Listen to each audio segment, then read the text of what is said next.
Ahoy, and welcome to the Saturday Evening News for April 7th. Ahoy! You may have noticed we didn't have a broadcast last week. Well, the network gave us the weekend off for Easter, so that was pretty nice. I feel refreshed. Yeah, me too. So, what games have you been playing over the last couple of weeks?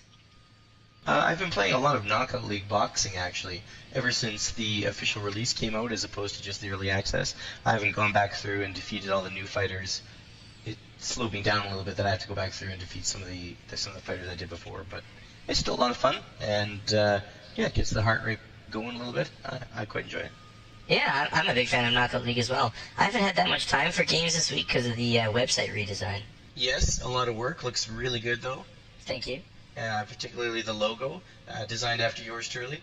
It was not modeled after you, just because you have a skull. I mean, most living things have a skull. I have a skull.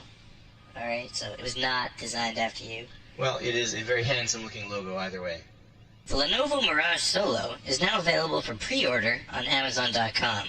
The Lenovo Mirage Solo is a standalone HMD designed to compete with the Oculus Go and HTC Vive Focus. Those three headsets are trying to bridge the gap between HMDs that are simply a cell phone slid in front of a lens and high-end headsets that require a connection to a powerful PC. The Mirage Solo will be using a Snapdragon 835 processor, have 4 gigs of RAM, and a resolution of 2560 by 1440.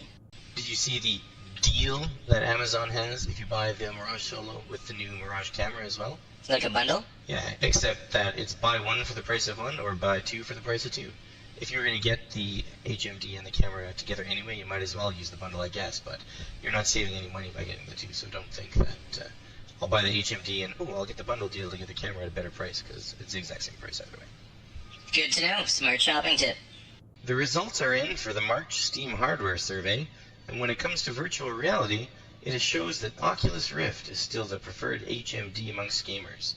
The Oculus Rift, combined with its developer kit version, account for 50.62% of HMDs used on Steam.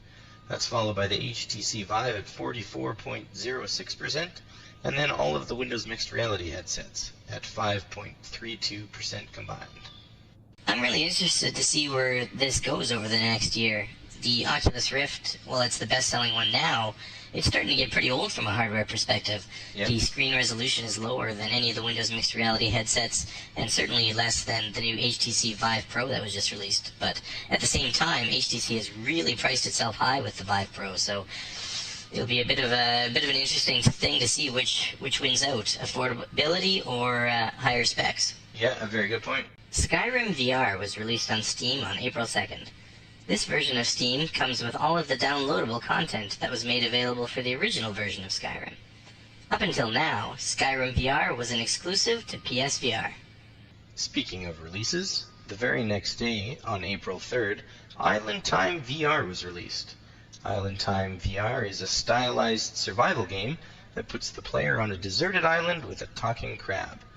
For more information, check out our website where we've already published a review. Well, they say good things come in threes. Crisis on the Planet of the Apes VR was also released this week, on April 3rd. In Crisis of the Planet of the Apes, the player plays as one of the apes, trying to escape a lab controlled by humans. I feel like if I was playing that game, I would just spend most of my time yelling at everyone to get their damn dirty hands off of me. Yes, I could see how that would be a little distracting for the gameplay. Well, that's everything for tonight, people. Thanks very much for watching. For more virtual reality news and reviews, visit our website at www.varr.tech. That's www.vr.tech. Yes, definitely check it out. In addition to the amazing new website design and our cool redesigned logo, we do have some more features, including hardware price checks that we release every Monday.